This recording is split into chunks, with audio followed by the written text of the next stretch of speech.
The Old Bridge in a Quiet European Town. Part 1. The Evening Path to the Bridge. The cobblestones beneath your feet hold the memory of centuries. Each stone fits against the next, worn smooth by countless footsteps that came before yours. The narrow street curves gently downward, following the natural slope of the hill where this small European town grew, stone by stone, generation by generation. Evening settles over the town like a soft blanket. The sky above the rooftops glows with the last traces of sunset, deep purple fading into indigo, with a thin line of amber light still visible beyond the distant hills. The air grows cool and carries the scent of wood smoke from chimneys, mixing with the earthy smell of the river that flows somewhere ahead, hidden beyond the rows of houses. You walk slowly along this ancient street. The houses on either side lean slightly inward, their walls built from the same gray stone that forms the street beneath your feet. These buildings have stood here for 300 years, perhaps 400. Time moves differently in places like this. Windows with wooden shutters painted in faded greens and blues reflect the evening light. Behind those shutters, warm lamplight glows softly, casting gentle shadows across lace curtains. The street narrows further as you continue walking. Above you, the upper floors of the houses almost meet, creating a tunnel of stone and timber. Wrought iron lanterns hang from brackets mounted on the walls, their glass panels protecting small flames that flicker and dance. These lanterns were lit by hand an hour ago, just as they have been lit every evening for generations. The light they cast creates pools of warm gold on the cobblestones, alternating with deep shadows that make the street feel like a passage through time itself. You hear your own footsteps, soft and rhythmic, echoing slightly off the stone walls. The sound creates a peaceful pattern, a meditation of sorts. Each step brings you closer to the river, closer to the bridge that has stood at the heart of this town since medieval times. Other sounds reach you through the evening air. Somewhere behind a closed door, someone plays a piano, simple notes, perhaps a child practicing scales. The sound drifts through a window and mingles with the evening. A cat crosses the street ahead of you, moving with the unhurried confidence of an animal that knows every corner of its territory. It pauses to look at you with luminous eyes before disappearing into a shadowed doorway. The street opens suddenly into a small square. In the center stands a fountain, very old, with water trickling from the mouth of a stone lion into a circular basin. The sound of the water adds another layer to the evening's quiet music. Around the fountain, a few wooden benches wait in the shadows. During the day, elderly residents sit here, talking in low voices about the weather, about their grandchildren, about memories that stretch back decades. Now the benches stand empty, patient, ready for tomorrow's conversations. You cross the square, your footsteps changing their tone on the different stones. Beyond the fountain, the street continues, descending more steeply now. You can smell the river more strongly, a clean, fresh scent of moving water and wet stones. The sound of the water reaches you too, a gentle rushing that speaks of depth and current and the endless journey from mountains to sea. The buildings begin to change. These structures stand even older than the houses you passed before. Their foundations rest on rock that has been here since the town's beginning. The walls lean with the particular tilt that comes from centuries of settling. Moss grows in the cracks between stones. Small ferns sprout from crevices where rain has collected enough soil for them to take root. A few more steps and the street opens completely. The river lies before you, dark and smooth, reflecting the deepening sky. And there, spanning the water like a memory made solid, stands the bridge. The old stone bridge curves gently across the river, its three arches rising from massive pillars that have resisted the current for 800 years. In the dimming light, the bridge appears almost black, its stones weathered to a dark gray that absorbs the evening. But along its length, lanterns glow, 6 of them, 3 on each side, their warm light creating bright points against the darkness, like stars that have descended to guide travelers across the water.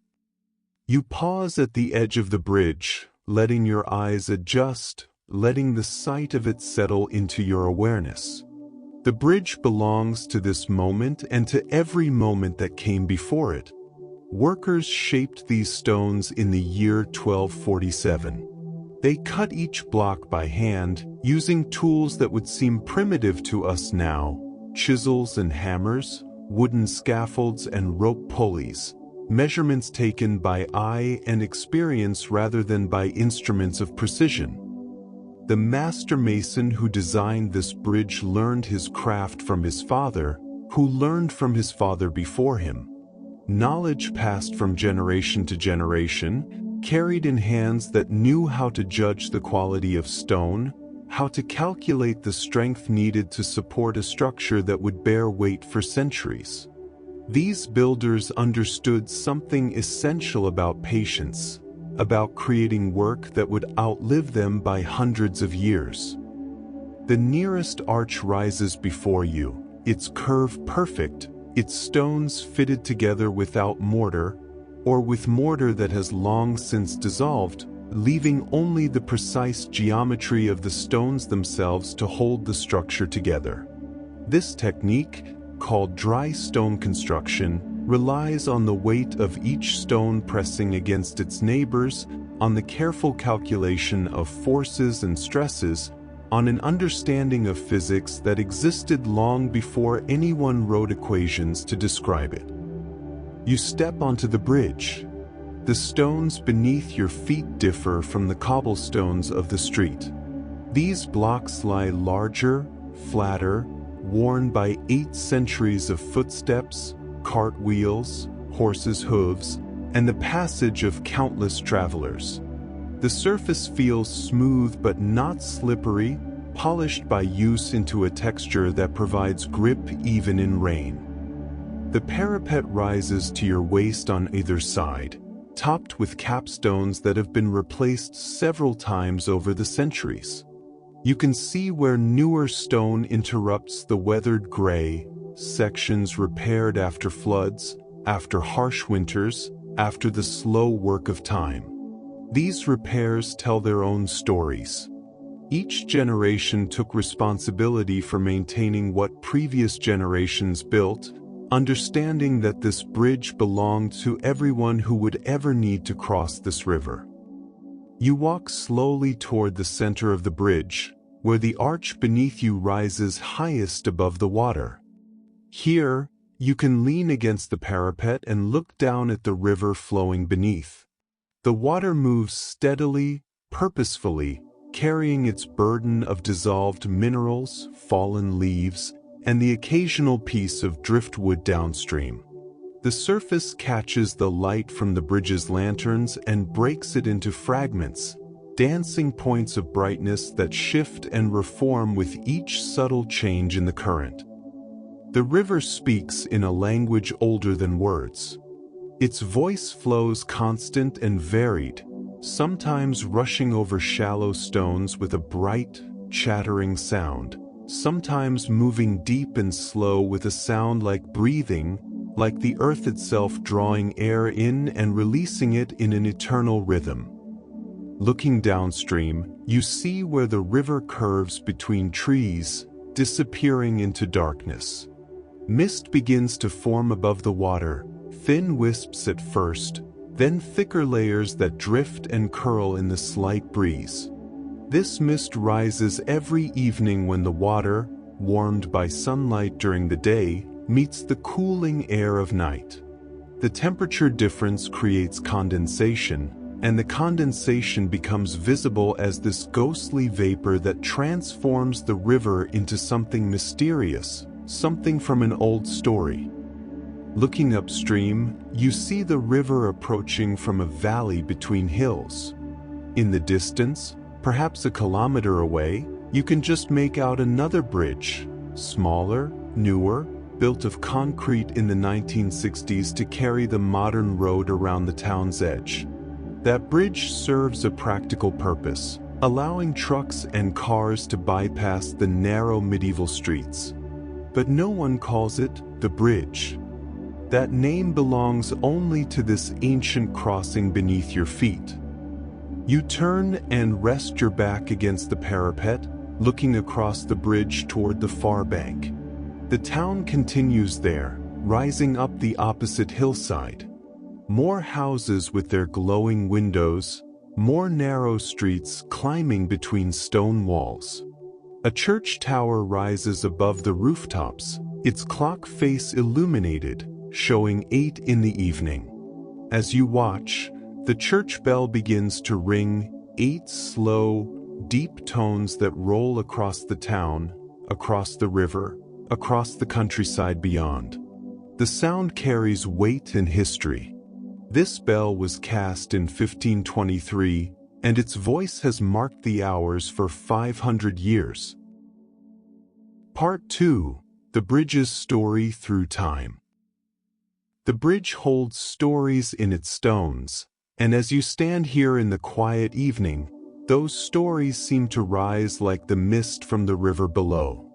If you listen carefully, if you let your imagination drift backward through time, you can almost hear them, the voices and sounds of centuries past. Picture this bridge in the year 1250, newly completed. The wooden scaffolding has been taken down. The last stone has been set in place, and the master mason stands where you stand now, surveying his work with satisfaction mixed with relief. Building a bridge meant risking everything: reputation, livelihood, sometimes life itself. If the bridge collapsed during construction, or if it failed when the spring floods came, the builder's name would be remembered for failure.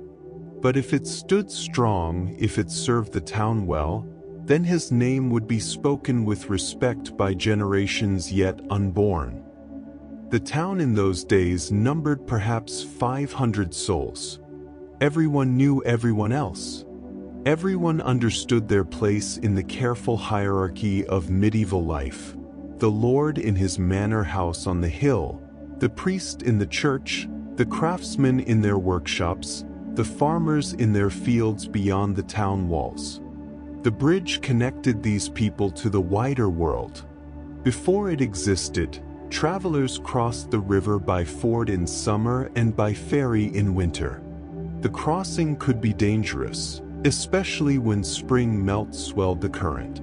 Merchants avoided this route when they could, taking their goods to towns with safer crossings. But now, with the bridge complete, the town gained new importance. Trade routes shifted. Merchants began to stop here, paying tolls to cross the bridge, spending money in the town's inns and markets. The bridge brought prosperity, and prosperity brought growth. New houses rose along the streets. New shops opened. The town's population doubled within 50 years. Imagine standing here on a market day in 1300. The bridge would be crowded with people, farmers driving carts loaded with vegetables, chickens in wicker cages, wheels of cheese wrapped in cloth. Shepherds would guide flocks of sheep across, the animals' hooves clattering on the stones, their bells creating a chaotic music. Merchants would lead pack horses loaded with bolts of wool, with tools forged in distant cities, with spices that traveled from the east through Venice and north through the mountain passes. The bridge would smell of animals and people, of mud and wool, of bread from the bakeries whose ovens heated all through the night so that fresh loaves would be ready at dawn. Children would run between the adults, laughing, playing games that children have played forever. Dogs would bark. Vendors would call out, advertising their goods in voices trained to carry above the noise of the crowd. Guards stood at each end of the bridge, collecting tolls. The toll revenue belonged to the lord who controlled the bridge, and it represented significant income. Records from the town archive, kept in the church's sacristy, show the amounts collected: 1 copper coin for a person on foot, 2 coins for a person on horseback, 5 coins for a cart, 8 coins for a wagon. Shepherds paid 1 coin for every 10 sheep. These fees bought the privilege of using what was, in its time, a marvel of engineering. Now imagine the bridge in winter, in the year 1350. Snow covers the stones, deep enough to hide the individual blocks, transforming the bridge into a smooth white arc above the dark water. The river flows black and cold beneath, carrying ice floes that spin slowly in the current. The town huddles in the cold. Smoke rises from every chimney, climbing straight up in the still, frozen air. A single figure crosses the bridge, wrapped in a heavy cloak, moving carefully on the slippery surface. Perhaps this is the priest, going to tend to a sick parishioner on the far side of the river. Perhaps it's a miller, checking on his water mill that sits downstream, where the river's power turns the great wheel that grinds grain into flour. The figure's breath creates clouds of vapor. The only sounds are the crunch of boots on snow and the river's muffled voice beneath its winter surface. The bridge witnessed harder times too. In 1445, a war passed through this region. Armies marched across these stones. First soldiers in the service of one duke, then soldiers serving another. The town paid ransoms to both sides to avoid being sacked. The bridge survived because both armies needed it intact to move their men and supplies. But the town suffered. Records show that the population dropped by 1/3. Some people died of disease that armies brought with them. Others fled to the countryside and never returned. Yet the bridge endured. Through war and peace, through prosperity and hardship, through every change in the human world above it, the bridge continued its simple purpose, allowing people to cross from one bank to the other. Picture the bridge during a great flood in 1580. The river, swollen by weeks of rain in the mountains, rises higher than anyone alive has ever seen it. The water climbs up the bridge's arches, reaching nearly to the level of the roadway. The current pulls at the pillars with enormous force. People gather on both banks, watching anxiously, praying that the bridge will hold.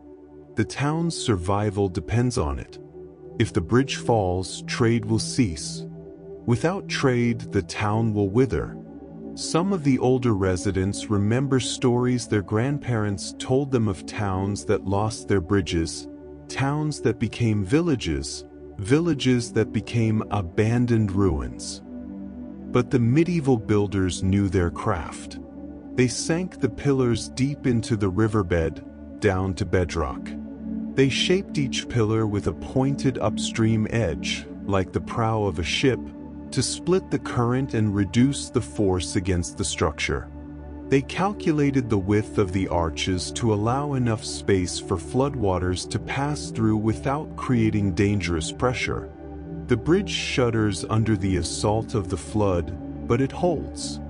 And when the waters finally recede, leaving mud and debris across the roadway, the townspeople gather on the bridge itself for a service of thanksgiving.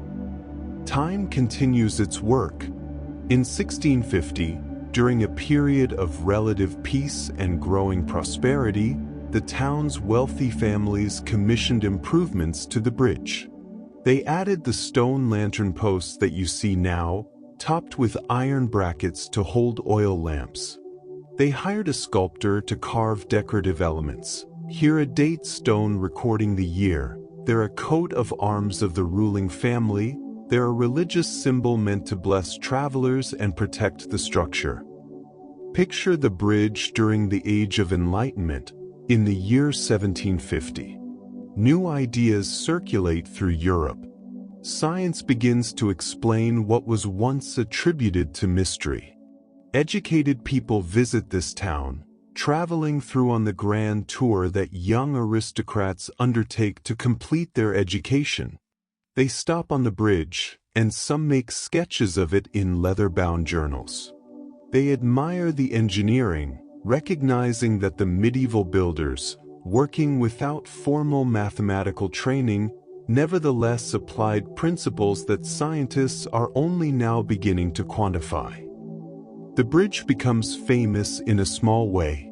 A poet from the capital includes it in a collection of verses about the country's historic monuments. An artist paints it, capturing the way evening light strikes the stones. These artistic representations spread the bridge's image beyond the town, making it a symbol of the region's heritage. Through the 1800s, the bridge adapts to changing times. Travelers now move faster. Stagecoaches cross regularly, their wheels and horses' hooves wearing new grooves in the ancient stones. The town grows larger. Factories appear along the river, using water power to drive machinery. The Industrial Revolution transforms life, but the bridge remains essential, carrying workers to their jobs, carrying goods to market, carrying the daily life of the town across the water. In 1914, young men gather on the bridge before marching away to war. Their families stand watching, memorizing faces they will see again only in dreams and photographs. 4 years later, some of those men return, changed in ways both visible and invisible. The bridge welcomes them home, unchanged itself, offering a kind of constancy that the human world lacks. The bridge witnesses the 20th century. Automobiles arrive, then trucks. The old stones bear this new weight, though the local government eventually limits the size of vehicles that can cross. World War II brings more soldiers, different uniforms, different languages, but the same eternal pattern of armies on the move. The town suffers occupation, then liberation. Through it all, the bridge stands. In the 1960s, officials debate whether to demolish the bridge and replace it with a modern concrete structure that could handle heavier traffic. But the townspeople refuse. The bridge represents their history, their identity. They campaign to save it, and they succeed. The government builds the new bypass bridge upstream, and the old bridge receives protected status as a historic monument. Engineers arrive to study the structure. They use modern instruments to measure stress and strain, to check for cracks and weaknesses. They discover what the medieval builders knew intuitively: the bridge was built to last forever, or as close to forever as human works can achieve. With regular maintenance, replacing worn stones, cleaning out the drains, reinforcing the mortar, this bridge could stand for another 1,000 years. Part 3. The Engineering of Permanence. As you stand here on the bridge in the peaceful evening, you can appreciate the brilliant simplicity of its design. Medieval engineers solved complex problems using intuition and experience rather than mathematics. They understood how forces flow through structures, how weight and pressure distribute themselves, how to work with stone's natural properties rather than against them. Consider the arch itself. perhaps humanity's greatest architectural discovery. An arch transforms vertical weight into lateral thrust. The stones in an arch push against each other, each one locked in place by its neighbors. The keystone at the top of the arch holds everything together, but it works because of the pressure from the stones on either side. This creates a structure that grows stronger under load rather than weaker. The Romans perfected the arch 2,000 years ago, and medieval builders inherited this knowledge. But they added their own innovations. Look at the precise curve of this bridge's arches, not quite semicircular, but slightly pointed, rising to a gentle peak. This shape, called a segmental arch, allows for a flatter bridge deck while maintaining structural strength. It requires less stone to build and puts less sideways pressure on the abutments, the heavy walls at each end of the bridge that absorb the arch's outward thrust. The pillars that rise from the riverbed to support the arches demonstrate another layer of engineering sophistication. Each pillar tapers slightly as it rises, making it thicker at the base where it must resist the greatest pressure. The upstream face of each pillar comes to a sharp point, a feature called a cutwater. When the river's current hits this point, it divides and flows smoothly around the pillar rather than creating turbulent eddies that could erode the foundation. On the downstream side of each pillar, another pointed feature, called a starling, creates the same flow-splitting effect for water moving in the opposite direction during floods. These cutwaters and starlings reveal a deep understanding of fluid dynamics, even though the builders would not have used such modern terms. The bridge deck, the surface you walk on, sits on a fill of smaller stones and gravel laid between the arches. This fill distributes the weight of traffic evenly across the structure. It also provides drainage. Carefully placed openings allow rainwater to run through to the river below rather than pooling on the surface where it could seep into cracks and cause damage through freeze-thaw cycles. The parapet walls on either side serve multiple purposes. They obviously protect travelers from falling into the river, but they also add weight to the outer edges of the bridge deck, helping to counteract the tendency of the arches to spread outward. And their mass provides additional stability against wind, which can exert significant force on a structure this exposed. Every stone in this bridge was chosen carefully. The builders selected limestone from a quarry 5 kilometers upstream. Limestone offers the right combination of properties, hard enough to resist wear, but soft enough to cut with the tools available at the time. It weathers well, developing a protective patina that actually makes it more resistant to erosion over centuries. Each stone block was cut slightly oversized, then finished on site to ensure perfect fit. The masons used no mortar in the arches themselves. The precision of the cut was enough.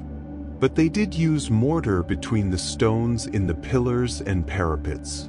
This mortar consisted of lime, sand, and water mixed with crushed pottery that added strength and helped the mixture set hard. The foundation extends deep beneath the river. To build it, workers created temporary dams called cofferdams, wooden structures that diverted the river around the construction site. Within these dry areas, they excavated down to bedrock, removing mud and silt until they reached solid stone. Then they laid massive foundation blocks, each weighing several tons, creating a base that would not shift or settle.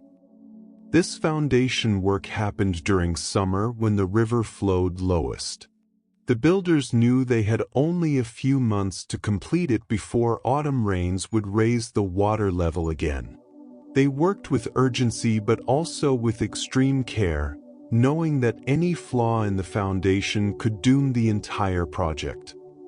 Above the foundation, the pillars rose stone by stone, course by course. Workers used wooden forms called centering to support each arch during construction. These wooden structures bore the weight of the stones until the keystone was fitted and the arch became self-supporting. Then the centering could be removed and moved to the next arch. The moment when workers removed the centering represented the most dangerous part of construction. If the arch had not been built correctly, it would collapse. The master mason would stand beneath the arch as the supports were removed, staking his life on his calculations and his craftsman's skill. Understanding this bridge's engineering helps you appreciate what you see. This structure embodies human ingenuity at its finest, practical problem-solving elevated to art. The builders created beauty through function. They made a utilitarian structure that also stirs the heart. As you lean against the parapet, you notice details that reveal the care taken in construction. The capstones, the flat pieces on top of the parapet, have been cut with a slight slope so that rainwater runs off rather than pooling. Small carved channels in some stones direct water away from vulnerable joints. Everything shows thought, planning, attention to detail. The bridge has required maintenance over its long life, of course. Stone weathers, mortar crumbles. Every 50 years or so, masons arrive to make repairs. They carefully remove damaged stones and replace them with new ones cut to match the originals. They repoint the mortar joints, cleaning out old mortar and pressing in fresh mixture. They clear the drainage channels of accumulated debris. These maintenance workers carry on a tradition. Many come from families that have maintained this bridge for generations. They learn their trade the same way the original builders learned, through apprenticeship, through years of practice, through the accumulated wisdom passed from master to student. One such mason, if you asked him, could tell you which stones are original and which are replacements. He could show you marks carved by medieval masons, symbols identifying which craftsman cut which stone. He could point out repairs made after specific floods or storms, reading the bridge's history the way you might read a book. The bridge represents a form of permanence rare in human affairs. Governments rise and fall. Fashions change. Technologies evolve and become obsolete. But this bridge continues doing what it was built to do, crossing a river, connecting two shores, serving anyone who needs to pass from one side to the other. Part 4. Daily Life and the Bridge's Rhythm. The bridge exists as part of the town's daily rhythm, woven into the lives of people who cross it regularly, sometimes several times each day. As morning light touches the stones, the bridge awakens with the town. The baker crosses first before dawn, walking from his house near the church to his shop beside the river. His footsteps echo in the darkness. He breathes the cold, fresh air of early morning. Sometimes he pauses at the center of the bridge, looking upstream where the sky begins to lighten, showing the first hint of the coming day. Then he continues on to light his ovens, to mix his dough, to begin the work that will feed the town. An hour later, the baker's daughter crosses in the opposite direction, carrying still warm loaves to deliver to houses on the far bank. She makes this journey 6 days a week, and she knows every irregularity in the stones beneath her feet. In summer, she sometimes stops to watch swallows diving to catch insects above the water. In winter, she hurries across, her breath clouding in the cold. The postman crosses the bridge each morning around 8, his bag heavy with letters and parcels. He knows everyone in the town, and everyone knows him. He has walked this route for 30 years, and he will walk it for perhaps 10 more before retirement. The bridge represents the midpoint of his morning round. Everything before it belongs to the east side of town, everything after to the west. School children cross in small groups, their voices bright and carrying in the morning air. They compare homework answers. They discuss yesterday's football match. They plan their afternoon games. The bridge forms part of their landscape, as familiar as their own homes. They accept it without wonder, though someday, when they are grown and perhaps living far away, they will remember it with sudden, unexpected fondness. By mid-morning, elderly residents emerge for their constitutional walks. They move slowly, some using canes, taking time to appreciate the day. They stop at the center of the bridge, lean against the parapet, comment on the weather or the river's level. They have crossed this bridge thousands of times, and each crossing adds another layer to their relationship with it. Around noon, workers from the offices and shops cross to the cafe on the far bank, where they eat lunch and discuss the morning's business.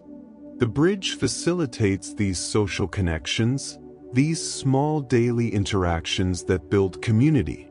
People meet unexpectedly in the middle and stop to chat. Friendships form. Romances begin with conversations that start with, "I see you crossing every day."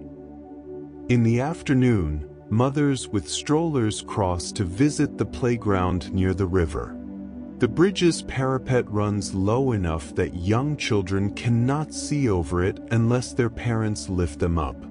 These children learn about the bridge gradually, first as a place they pass through without understanding, then as a structure they can appreciate, finally as something they might take for granted before remembering its significance. As evening approaches, people cross on their way home from work. The bridge sees the day's reverse pattern. Everyone who went east in the morning now goes west, everyone who went west now returns east. Bicycles clatter over the stones. Teenagers lean against the parapet in small clusters, talking, laughing, watching the river. The bridge also marks the town's seasonal rhythms. In spring, when the river swells with snowmelt from the mountains, people cross to stand on the bank and watch the powerful current. They point out logs and branches being swept along. They remember other spring floods, comparing this year's to the floods of the past. Summer brings tourists who discover the town in guidebooks or by chance. They stop on the bridge to take photographs. They lean over the parapet to watch fish swimming in the clear water below. They sit on the stone benches at either end, eating ice cream, consulting their maps, deciding where to go next. The bridge offers them their first impression of the town, and it often becomes their most lasting memory of their visit. Autumn sees walkers crossing to hike the paths along the river, enjoying the colors of the changing leaves. The stones underfoot become slippery with fallen leaves that the rain has pressed flat. The light changes, becoming golden and slanted, making the old stones glow warmly in late afternoon. Winter transforms the bridge into something from a fairy tale. When snow falls, it gathers on the parapets and in the cracks between stones. The iron lanterns wear caps of white. The river steams in the cold air, and this steam drifts across the bridge, creating moments when visibility drops to a few meters, when the bridge feels like it exists outside of time, suspended in a private world of stone and mist and flowing water. The bridge hosts special occasions too. On the first Sunday of June each year, the town celebrates the bridge's completion with a festival. Musicians perform at the western end. Food vendors set up stalls. Children process across the bridge carrying flower garlands. This celebration dates back 300 years, and each generation adds its own character to the ancient observance while preserving its essential form. In December, the town strings lights along the bridge's parapets, small white bulbs that trace the curve of the arches, making the structure visible from far away, turning it into a beacon in the winter darkness. These lights stay up through January, through the darkest weeks of the year, offering illumination and hope. Sometimes the bridge witnesses sorrows. Funeral processions cross slowly, following a hearse or walking behind a coffin carried by hand. The townspeople who line the route remove their hats. Bells toll. The river flows beneath, indifferent, eternal, reminding everyone of time's passage. And sometimes the bridge witnesses joy. Wedding parties pose for photographs on its stones, the bride's white dress bright against the weathered gray. The photographer positions them carefully, using the arch as framing, the river as backdrop. These photographs join thousands of others taken over decades, couples standing in the same spots, making the same promises, beginning the same journey. The bridge accepts all of this: the daily routines, the seasonal changes, the special occasions, the sorrows and joys. It offers its service without judgment, without preference. Anyone can cross. Everyone is welcome. Part 5. Symbols, Stories, and the Silence of Evening. As darkness settles more deeply around you, as the lanterns along the bridge glow brighter against the night, you sense the symbolic weight this structure carries. Bridges occupy a special place in human consciousness. They appear in our stories, our dreams, our metaphors. They represent transition, connection, passage from one state to another. In fairy tales, bridges mark boundaries between the ordinary world and the realm of magic. Trolls live under bridges, demanding payment or answers to riddles before travelers can pass. These stories, told to children for generations, acknowledge the bridge's role as a threshold, a place where transformation might occur, where the rules of normal life might not apply. In literature, bridges often appear at crucial moments. Characters meet on bridges and make decisions that change their lives. Lovers arrange meetings on bridges, finding privacy in the public space above the water. Soldiers defend bridges against enemies. Revolutionaries burn bridges behind them, making their commitment irreversible. The English language preserves the bridge's symbolic power in its idioms. We cross that bridge when we come to it, acknowledging that some problems need not be solved in advance. We burn our bridges, cutting off the possibility of return. We speak of building bridges between people or communities, recognizing that connection requires effort and skill. We describe someone as like water under the bridge, meaning something past and irretrievable. This particular bridge, standing here in this quiet town, carries its own specific stories. Ask the oldest residents, and they will tell you about the Great Flood of 1956, when the river rose higher than anyone thought possible, when the water reached within 2 feet of the bridge's deck, when the town held its collective breath, waiting to see if 8 centuries of engineering would prove sufficient. The bridge held. It always has. They will tell you about the night in 1968 when lightning struck one of the iron lantern posts, sending a shower of sparks into the air but causing no lasting damage. They will describe how the whole town came out the next morning to inspect the bridge, to reassure themselves it remained sound. They will mention the young man who stood on this parapet in 1982, contemplating ending his life, until the baker happened by on his early morning walk. The baker sat beside the young man and talked with him until dawn, until crisis passed. That young man, now middle-aged, crosses the bridge every day on his way to the pharmacy where he works. Sometimes he pauses in the same spot and remembers that night, grateful for the baker's kindness and for all the years he has lived since. Every town with an old bridge collects such stories. They become part of the community's shared memory, binding generations together. The bridge serves as a monument, yes, but also as a living part of the town's continuing narrative. Tonight, standing here in the quiet evening, you become part of that narrative. Your presence on this bridge, in this moment, adds one more thread to the tapestry of all the crossings that have happened here, all the thoughts that have been thought while leaning against this parapet, all the feelings that have been felt while watching the river flow beneath. The mist has grown thicker.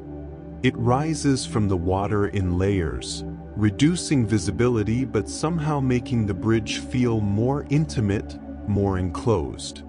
The lantern light penetrates only a short distance into the mist before diffusing into a soft glow. You could almost believe yourself alone in the world, suspended above water and fog, held by ancient stones. But you are not alone. The bridge connects you backward through time to every person who has stood where you stand now. It connects you to the medieval builders who shaped these stones. It connects you to the travelers who passed through centuries ago. It connects you to yesterday's school children and tomorrow's visitors. The bridge makes these connections tangible, physical, real. In the distance, a church bell rings, 9 o'clock. The deep tone carries through the misty air. 900 years ago, monks in the monastery rang bells at this same hour, calling the faithful to evening prayers. The practice continues, though the monastery is now a museum and the monks are long gone. Continuity matters. Tradition matters. The bridge understands this, embodying both in its physical presence. You walk slowly along the bridge toward the far bank. Your footsteps create their gentle rhythm. The lantern light guides you forward. As you reach the end of the bridge, you pause and look back.